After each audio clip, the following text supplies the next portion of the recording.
If you are not sold on you, how can you expect your customers to be? If you are not sold on you, how can you expect your customers to be? So welcome to today's Greater Life CoffeeCast, and of course, today being the pillar of hustle.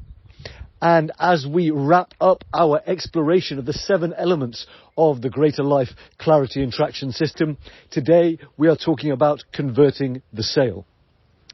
And if you've been listening in across the other 6 elements of commit to your cause, connect with your customer, clarify your value, create your offer, cultivate your ecosystem, and communicate your message, then you will know that if you align those previous 6 elements, then the sale really should take care of itself. Then your customers should already be pre-sold. They will have already understood your value. You will have already spoken to them in the language that they are speaking to themselves, and therefore there will be a level of trust and rapport already established. And likely they will have experienced your value already via one of your lower price or free offerings in your ecosystem. And you will have packaged everything together into an offer that genuinely is irresistible.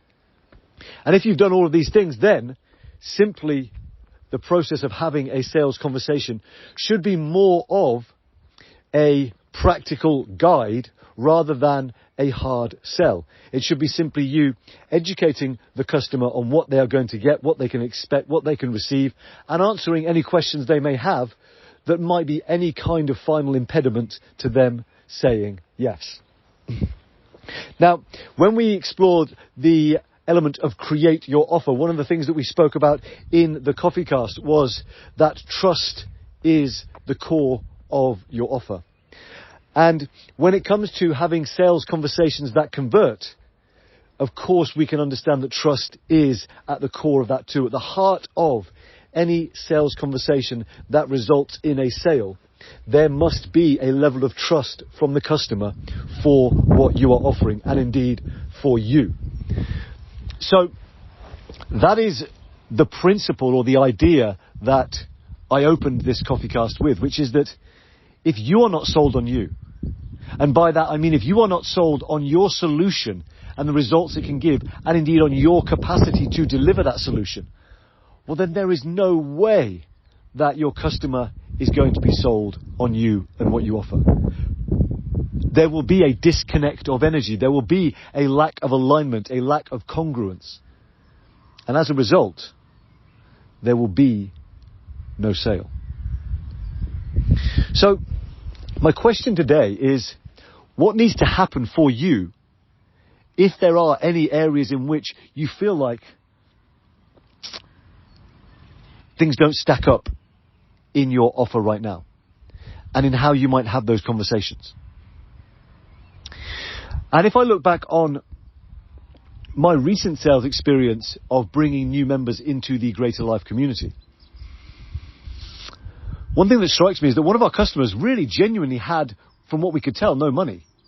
And yet they found the amount of money we were asking because we had done 2 things. We had, over the course of 5 evenings, demonstrated our value to an insane level. And we had put together an offer that was genuinely outstanding value. And when those 2 things align, when you genuinely know that you are delivering outstanding value and you have demonstrated that value so there is trust, then when you make the ask, it is not from a place of any kind of force. It is simply from a place of saying, here is what we offer and we know it is good. And by that point, your customers, because they've experienced your value ideally, as was the case when we offered our Greater Life membership, because they've experienced your value, they trust you. It's a simple yes or no. Either they have the money or they don't, or either they will find the money or they won't. And part of you being able to be comfy with yourself and what you offer is letting go of the forcing. Okay? If you know that what you offer is outstanding, and you have taken every reasonable step to demonstrate that to your customers, then what happens after you make the ask, on some level, is outside of your control. Now, of course, you can ask questions. You can check what is it that might be holding them back from saying yes. If they agree that what you offer, based on everything they've experienced and everything you've shared, will solve the problem that they have or help them achieve the result they want. If those things are in place and it's still a no, then there are some valid questions, and you can do the whole kind of like dealing with objection thing. But fundamentally, you can let go of the outcome. But what happens is, if you are not sold on you, and you're not getting the sales that you need, then what happens is actually you will attach even more to the outcome. You will force the outcome. You will try to force things. And as you force, so you are pushing away your customer on some level. Can you see that if you try to force a door open, right, that if there is someone on the other side of that door, you are going to push them away as you force the door open.